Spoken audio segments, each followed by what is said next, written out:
Bismillahirrahmanirrahim. Masya Allah, dukhan kaum muslimin baru akan terjadi saat kapan? Saat kapan? Tolong jawab, saat kapan? Saat kaum muslimin yang kami muliakan, ingat hadis tadi, 10 tanda besar kiamat ini tertahan oleh simpul. Saat simpulnya dipotong, saat itulah luncuran pertama keluar atau tanda besar kiamat pertama keluar. Apakah dia simpul tersebut? Dia adalah hantaman meteor atau hujan meteor, kata Rasulullah, menabrak bumi. Maka sebelum dukhan adalah meteor. Meteor inilah yang akan menghasilkan dukhan. Secara ilmiahnya bagaimana kajiannya? Berikut ini. Untung ada panduan dari hadis Ibnu Jarir dengan sanad yang jaid dari Abdullah bin Abbas. Apa kata Ibnu Abi Mulaikah? Guruku berkata, gurunya adalah Abdullah bin Abbas, semalaman aku tidak bisa tidur. Aku bertanya, kenapa wahai Tuan Guru? Karena sahabat-sahabatku berkata mereka melihat adanya meteor yang melintas mendekati bumi. Maka berarti besok akan terjadi dukhan. Ini pernyataan Abdullah bin Abbas. Abdullah bin Abbas bukan seorang ahli ilmu fisika. Dia bukan seorang astronomi. Tetapi kenapa beliau bisa mengungkapkan itu? Dan ternyata menurut Michel Penn, pakar senior tentang astronomi dunia yang menjadi rujukan NASA, memang menjelaskan, Pak, dukhan hanya terjadi apabila bumi mengalami hantaman meteor. Persis dalam hadis yang diceritakan oleh Abdullah bin Abbas tadi. Meteorlah penyebab terjadinya dukhan. Bagaimana ilmiahnya? Begini, Pak. Meteor di ruang angkasa, kecepatan lajunya per 1 jam adalah 120.000 kilometer. Setiap 1 jam 120.000 kilometer kecepatan lajunya.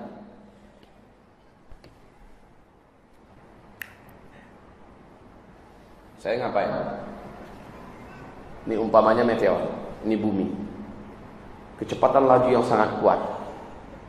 Seandainya satu meteor itu, kata Michel Penn, garis diameternya 2 km saja, saat dia menghantam atmosfer bumi kita, terdengarlah dentuman yang sangat dahsyat di langit. Kemudian saat meteor itu masuk menembus lapisan atmosfer bumi kita, dia akan terbakar, menimbulkan asap yang teramat sangat tebal dan panas. Asap ini beracun. Bagian-bagian luar kulit yang terbakar ini dari meteor tersebut akan lepas satu persatu lalu menjadi serpian-serpian meteor kecil. Ini disebut dengan hujan meteor itu. Yang kalau di film Hollywood Kiamat 2012 itu bisa menembus bukit-bukit dan menghancurkan gedung-gedung, ya kan? Jumlahnya tidak sedikit, Pak, banyak hujan meteor. Yang besarnya ini kaum muslimin yang kami muliakan akan terus menghantam. Kekuatan ledakannya saat menghantam bumi sama dengan 1.000.000 kali lipat bom nuklir yang pernah meledak di Nagasaki dan Hiroshima.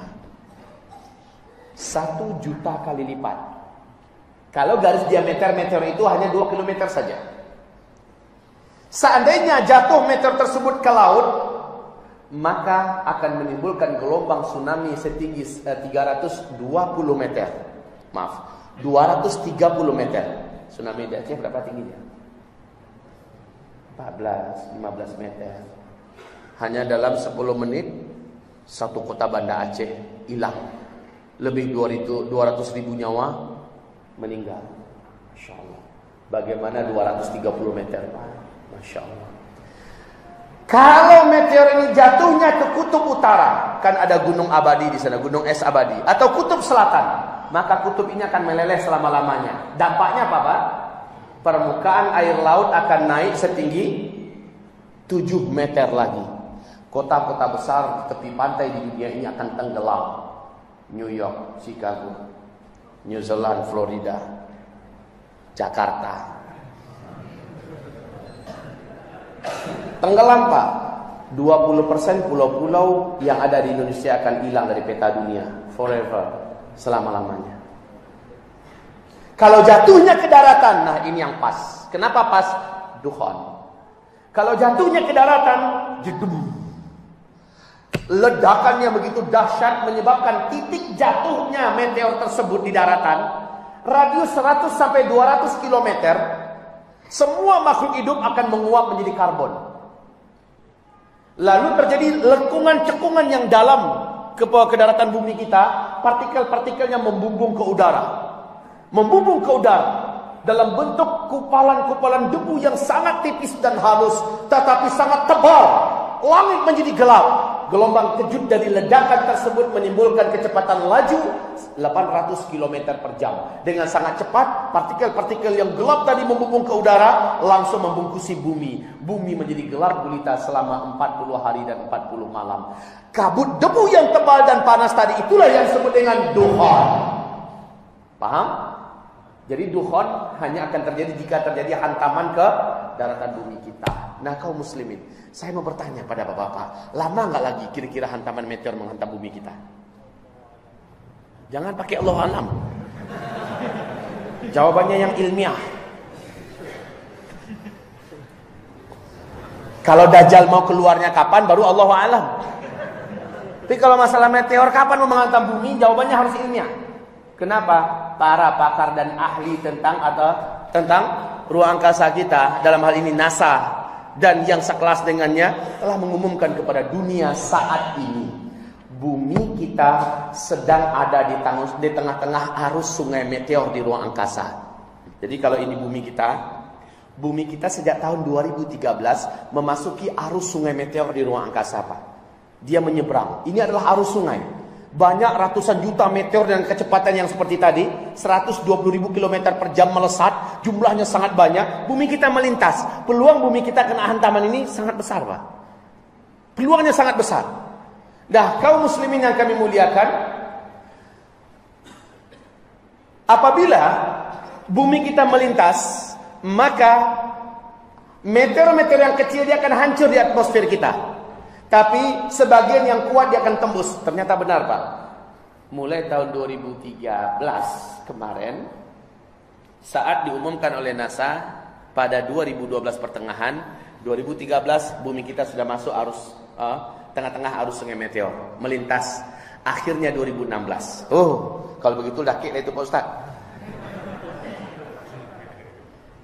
Begini, Pak. Nah, ini arus sungai meteor ya. Arus sungai meteor 2013 masuk, baru keluar 2016. Ada 4 tahun lamanya bumi kita menyeberang. Sementara ini adalah arus sungai meteor yang sangat banyak, dengan kecepatan yang berbeda-beda dan besar kecilnya juga berbeda-beda. Apabila 2016 bumi kita sudah keluar, belum berarti kita sudah aman. Kenapa demikian? Meteor ini punya kebiasaan seperti bola biliar. Kalau dia di ruang angkasa itu, pokoknya ini saling melintas. Ini melintas, ini melintas. Apabila dia satu bersinggungan dengan yang lain, ini akan keluar dari jalurnya. Dan mereka punya kebiasaan adanya bertabrakan di luar angkasa itu, Bapak. Jadi bukan berarti dia sudah 2016 lalapang angau awak. Belum tentu. Ya. Di Oktober 2017 ada satu meteor yang menurut NASA Amerika sedang menuju kepada bumi. Apakah yang itu jatah kita atau yang mana? Wallahu a'lam. Kalau bisa jangan ada jatah-jatahan lah. Tapi kenyataannya 2013 benar, Pak, terjadi. 3 meteor masuk menembus bumi. Meteor yang pertama coba lihat di YouTube atau coba silakan lihat di Google kembali. Pada tanggal 15 Februari tahun 2013 satu meteor masuk jatuh di Siberia, Rusia. Berat meteornya 10.000 ton. Kecepatan lajunya yang dahsyat menyebabkan 30.000 gedung dan rumah-rumah yang dindingnya dari kaca langsung menjadi pecah, melesat dengan kecepatan peluru 1.200 korban. Nasib baik jatuhnya di danau es, sehingga danau itu langsung menggelegak dan berapi seolah itu kawah berapi. Ini nasib baiknya. Meteor yang kedua jatuhnya di Argentina di malam hari Minggu malam Senin pada tanggal 14 April, masih 2013. Ya, bisa buka di YouTube itu. Kaum muslimin, nasib baik sekali lagi meteornya kecil, meledak di atas udara negara Argentina malam hari, 8 kota terang benderang beberapa detik di malam itu. Saat di malam itu sedang ada konser musik raksasa di Argentina. Meteor yang ketiga masih di tahun 2013 jatuh di Los Angeles pada tanggal 7 November. Ya, 3 meteor serentak masuk ke bumi dalam 1 tahun. Yang lain-lain bagaimana? Habis hancur di atmosfer kita. Tapi kaum muslimin 2014, 2015 setiap negara di malam hari bebas bisa melihat ke ruang angkasa. Di langit ruang angkasa di masing-masing negaranya lintasan ratusan ribu meteor, menandakan bumi kita sedang ada di tengah-tengah arus meteor. Nah, kaum muslimin yang kami muliakan, meteor yang dikhawatirkan menghantam bumi Allah menceritakan di 4 surat. Surat Saba, surat Al-Hadid, surat At-Tur, surat Al-Mulk, dan kejadian Dukhan ada di surat Ad-Dukhan. Ya. Nah, kaum muslimin yang kami muliakan, mari kita simak berikutnya. Apakah peluang bumi kita mengalami hantaman ini ada? Ada. Caranya bagaimana? Nabi menjelaskan bahwa apabila umatku telah melakukan serentak 3 perbuatan ini di mana-mana, maka 3 bencana akan Allah datangkan serentak. Pertama, kata Rasulullah SAW, pertama, akan terjadi hujan meteor. Yang kedua, akan terjadi perubahan bentuk. Akibat Dukhan tadi banyak orang-orang kafir berubah bentuknya, menjadi jelek, Pak. Menjadi sangat jelek. Kemudian yang ketiga, banyak terjadi penenggelaman negeri-negeri. Coba Pak, akibat Dukhan itu sangat panas. Yang kutub utara dan kutub selatan terbungkus enggak oleh Dukhan ini? Kalau terbungkus, dia meleleh tidak? Meleleh. Udahlah gelap gulita, yang daerahnya tepian pantai akan terus naik airnya, terus naik, tahu tenggelam, terus naik, akan banyak terjadi penenggelaman kota-kota dan negeri-negeri di mana-mana. Sahabat bertanya, ya Rasulullah, kapankah 3 bencana besar itu akan terjadi? Nabi menjawab, kalau umatku sudah melakukan 3 hal ini.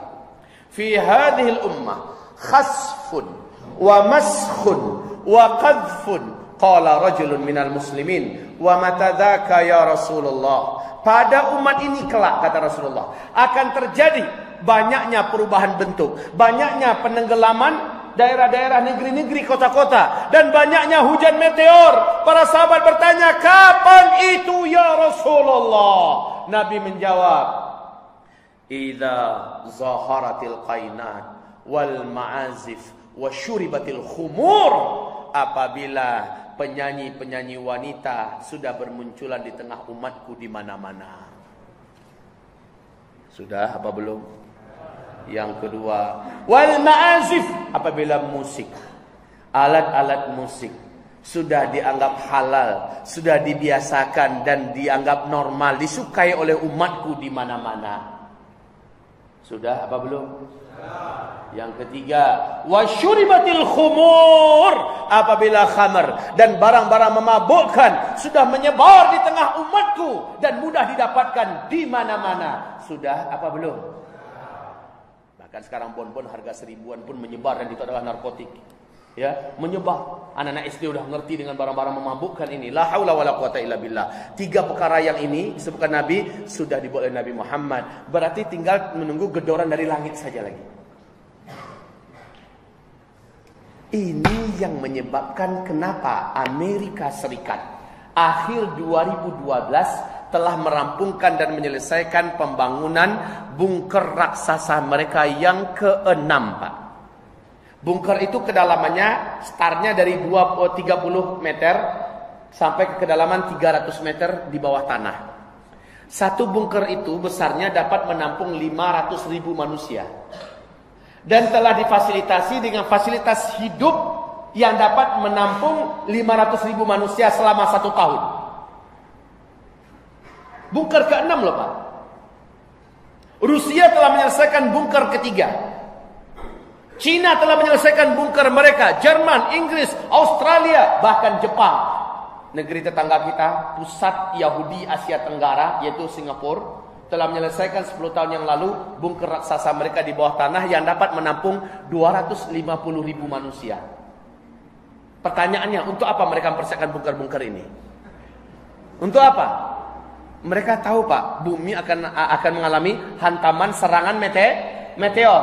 Nah, inilah orang-orang kafir yang sempat menyelamatkan diri. Mereka masuk ke dalam bunker. Mereka telah persiapkan, subhanallah, nanti tolong dibaca kitab, Pak. Judulnya adalah Ensiklopedia Akhir Zaman yang ditulis oleh Syekh Dr. Muhammad Ahmad Al-Mubayyad.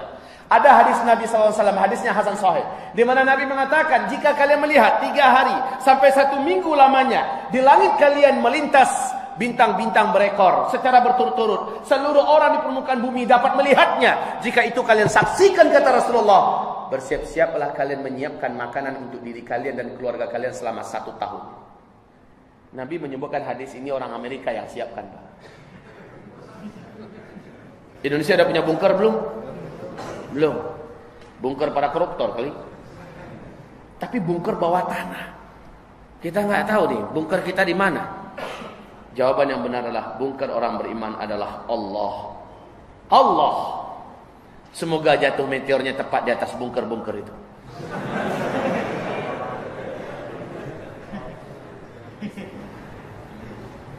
Orang yang hidup setelah meteor jatuh, dukhon terjadi, dia akan seperti ini, kata Nabi. Orang beriman nanti akan lewat dekat kuburan dan berkata, alangkah indahnya kalau saya yang di bawah tanah sana. Alangkah beratnya hidup di atas tanah ini. Karena kehidupan setelah dukhon, Pak, berat sekali. Berat sekali. Kenapa? Rasul mengatakan pada saat itu nanti kalian semua akan kembali seperti zaman sekarang. Tsumma uttum min haitsu bada'tum wa uttum min haitsu bada'tum wa uttum min haitsu bada'tum. Pada saat itu kalian semua akan kembali seperti zaman sekarang. Saat itu Al-Mahdi muncul, kalian akan berperang bersamanya menggunakan pedang, tombak, panah, dan kalian akan menunggangi kuda-kuda perang kalian bersamanya. Kalian akan kembali berjalan dengan kedua kaki kalian. Kalian akan kembali seperti zaman sekarang, kata Rasulullah. Masya Allah. Bapak Ibu, mari dengarkan pernyataan Albert Einstein, bapak fisika dunia. Beliau mengatakan saat didesak oleh lebih dari 2000 wartawan seluruh dunia, termasuk dari negara-negara maju, seperti apa pandangan Tuan Perang Dunia Ketiga nanti? Jawaban beliau, saya tidak tahu. Tepatnya dengan senjata apa kalian berperang, tetapi yang pasti tidak ada satu teknologi canggih pun yang hari ini kalian buat. Dari industri-industri nuklir yang ada, pesawat-pesawat tempur dengan berteknologikan tinggi, alat-alat perang yang sangat modern yang bisa kalian pakai pada Perang Dunia Ketiga, kalian semua nanti akan perang dengan senjata manual. Ini jawaban Albert Einstein, Perang Dunia Ketiga. Ingat, Timur Tengah, pusat Perang Dunia Ketiga itu nanti adanya di Irak. Pusat Perang Dunia Ketiga nanti tempatnya adalah di Irak. Hari ini kekuatan blok timur dan blok barat sudah mulai menyatu ke negeri Irak. Taib la haula wala quwata illa billah. Kaum muslimin yang kami muliakan, Steve Jobs juga mengeluarkan pernyataan sebelum dia meninggal. Setelah saya nanti tidak ada, tidak lama kemudian kalian akan kembali ke zaman batu. Kenapa mereka berani menyatakan itu? Karena mereka mendengar rilisan NASA Amerika sejak 43 tahun yang lalu, bahwa bumi kita nanti di 2013 akan memasuki arus sungai meteor ruang angkasa. Dan ini bisa berdampak kepada habisnya semua teknologi yang ada di muka bumi. Dan kita mendekati kepada suasana itu, kaum muslimin. Makanya kenapa sekarang saya mulai terseret kepada arus suka berkuda, Pak. Suka memanah. Bahkan di pesantren saya wajibkan anak-anak memanah dan berkuda, berenang. Ini di samping sunnah, ini juga adalah mempersiapkan. Karena ternyata Yahudi sekarang, Pak, sangat menguasai di bidang memanah dan berkuda. Dan mereka malah sekarang ini membuat senjata berupa pedang, tombak, panah dari besi-besi terbaik. Kenapa? Bapak apa nggak bertanya itu? Di Vatikan Roma, puluhan ribu pemuda-pemuda Kristen dipersiapkan latihan mereka ketangkasan, berkuda dan memanah di atas kuda. Dan mereka sudah jago-jago sekarang. Kenapa mereka bersiap-siap? Mereka paham, tidak lama lagi semua akan kembali ke zaman di mana berperangnya pakai itu. Kalau umat Islam pegang pisau dapur aja udah teroris. Tapi alhamdulillah kita sudah diberi kemudahan dan kelapangan oleh Allah Subhanahu wa taala. Hari ini saya hadir. Dalam hadir saya ini dijebak oleh saudara akhi Makmur, Pak Makmur, dengan jebakan yang baik. Saya menghadiri acara endurance ride, ya, di WDO Okura. Kemarin diresmikan oleh Pak Gubernur kita, memperebutkan piala bergilirnya Pak Wali Kota. Masya Allah kaum muslimin, saya hadir. Saya bawa kuda saya dari pesantren, ada ke bawah 6 ekor. Ikut berlaga. Dan hari ini tim terbaik, alhamdulillah dari pesantren kami, dapat medali emas Pak. Kemudian cuma dapat 1 perak ya. Juara 2 jadilah, alhamdulillah. Juara 1-nya langsung WDO. Baik kaum muslimin, kenapa saya ke sana? Ketemu Ustaz Abu Zubair tadi. Ketemu Ustaz Abu Zubair yang juga menunggang kuda, ikut menjadi salah seorang rider. Ustaz ni kayak lupa aja dia sama kita katanya. Saya lihat, Ustaz Abu Zubair saya. Nah kaum muslimin, beliau juga mengutus 5 atau 6 ekor kudanya tadi. Dengan timnya yang cukup banyak. Kami sekarang mulai mengarah kepada situ Pak. Di samping dia adalah sunnah, kita harus persiapkan. Anak-anak muda kita mesti mempersiapkan diri kembali menuju ke ibadah olahraga sunnah ini. Ibadah olahraga sunnah. Kita kembali kepada topik kita kaum muslimin. Yang belum pandai olahraga berkuda, silakan datang ke WDO. Di Okura, tempatnya dekat dengan Jangan belum aja orang Sikol Di mana tempatnya? Rumbai, dekat dengan danau buatan. Pergilah ke sana. Latihan kuda lah. Ajarkan anak-anaknya berkuda Pak. Di sana sudah banyak rider-rider dan pakar-pakar yang bisa mendidik dalam. Coba orang dari Jogja datang, dari Jakarta datang belajar. Masa orang Pekanbaru nggak belajar berkuda? Udah nggak zamannya, nggak kenal berkuda. Ini udah nggak zamannya. Baik kaum muslimin, kita kembali. Udah dekat ya? Udah dekat Pak. Setelah Dukhon, bumi kembali menjadi terang.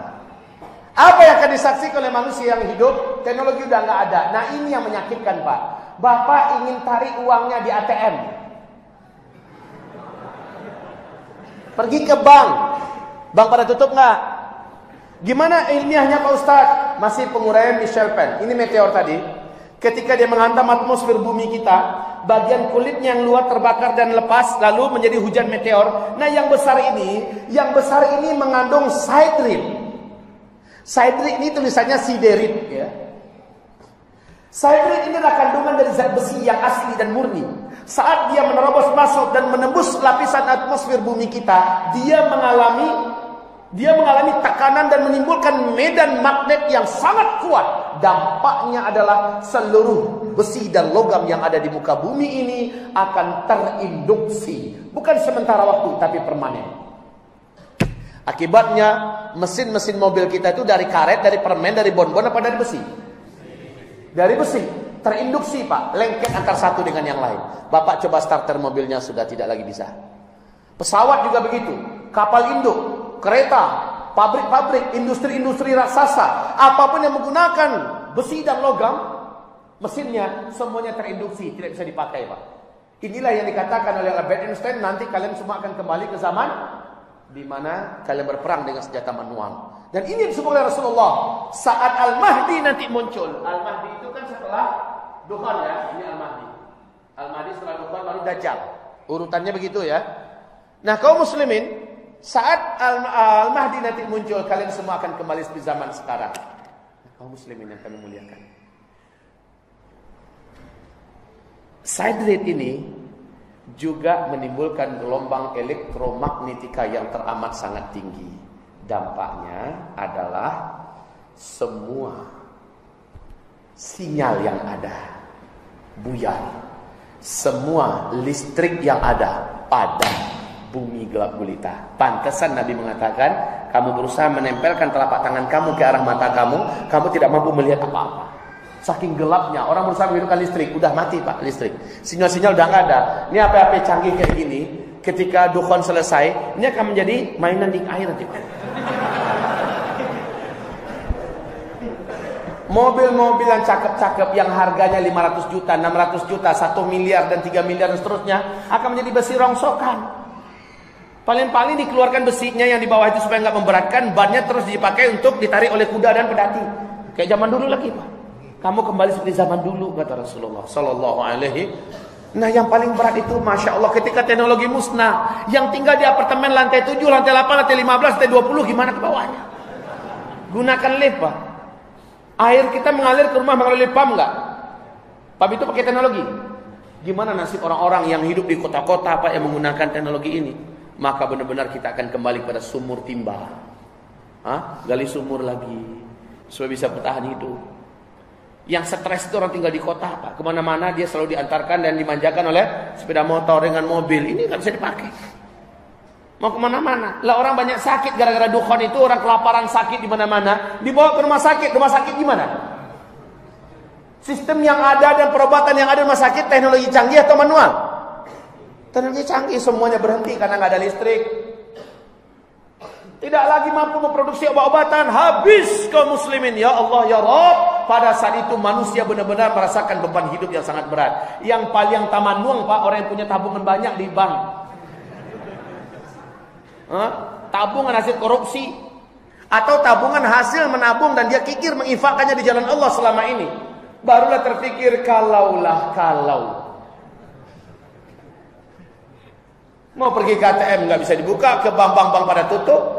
Ya, yang dia miliki hanyalah sertifikat tanah doang. Buku tabungan jumlahnya 7,5 miliar. Buku tabungan jumlahnya 155 miliar. Buku tabungan jumlahnya 275 juta. Tapi nggak ada yang bisa ditarik satupun. Ya Allah, Bapak tahu, Ibu tahu kenapa hari ini Cina gila-gilaan mengumpulkan emas di muka bumi ini? Bapak tahu rahasianya kenapa? Amerika hari ini merampok emas di mana-mana. Merampok emas di Libya, merampok emas di Yaman, merampok emas di Irak, dan Indonesia sudah digarap emas kita di Freeport dan sebagainya. Kenapa wahai hamba-hamba Allah? Kenapa hari ini Rusia gila-gilaan mengumpulkan emas dan beli emas dengan senyap? Karena kalau terang-terangan dikatakan emas akan sulit didapatkan, harganya membumbung tinggi. Mereka senyap-senyap mengumpulkan emas sebanyak-banyaknya. Nabi mengatakan saat Al-Mahdi nanti muncul, kalian semua akan kembali seperti zaman sekarang. Uang-uang kalian akan kembali kepada dinar dan dirham. Dinar itu emas, Pak. Dirham itu adalah perak. Akan kembali kepada emas dan perak.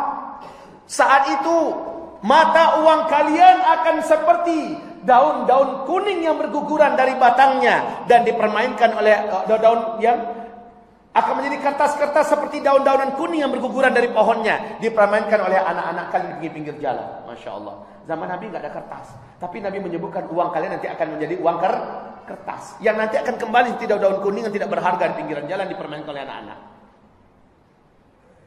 Saya punya sahabat, namanya Bapak Prayudi, yang baru saja menyelesaikan doktoralnya di bidang ekonomi global, ekonomi dunia, di Perth, Australia. Sebulan yang lalu kami berjumpa. Apa kata beliau? Merinding beliau menceritakannya dan beliau tidak mampu. Apa kata beliau? Ustaz, apa yang Ustaz uraikan ini? Saya sebagai pengamat dan ahli di bidang masalah ekonomi dunia. Beliau kerja di BI, Pak. BI Pusat, beliau termasuk di antara yang menentukan kebijakan BI Pusat. Beliau mengatakan, benar sekali Ustaz. Ekonomi dunia pada tahun 2018 akan mengalami krisis global yang sangat parah. Euro dan dolar Amerika sudah tidak dianggap, bisa jadi sudah tidak berharga. Amerika hancur, Eropa tumbang. Kemudian Cina juga sakaratul maut. Negara-negara dunia akan mengalami masa krisis yang paling parah, Ustaz. Dan beliau mengatakan saat itu solusi satu-satunya memang kembali kepada emas, kembali kepada perak. Subhanallah. Tahun berapa? Ya. Nanti sama-sama kita dekati saja masanya. Kita lihat apa yang akan terjadi. Di akhir 2017 dunia sudah mulai kacau. Dari segi keuangan dan segi ekonomi mulai jatuh seluruhnya. 2018 chaos secara global dalam masalah ekonomi. Kita mengalami krisis moneter terparah dalam sepanjang sejarah umur dunia. Bapak akan merasakan bagaimana nanti banyak manusia-manusia yang tidak beriman merampok ke mal-mal, menjarah kemana-mana, dan akan melakukan kejahatan lagi yang lain ke rumah-rumah dan sebagainya. Ya Allah, ya Rabbi, kekacauan yang sangat mengerikan. Hamba-hamba Allah yang kami muliakan, gambaran-gambaran Rasulullah SAW tentang akhir zaman kita semua yang menyaksikannya sekarang.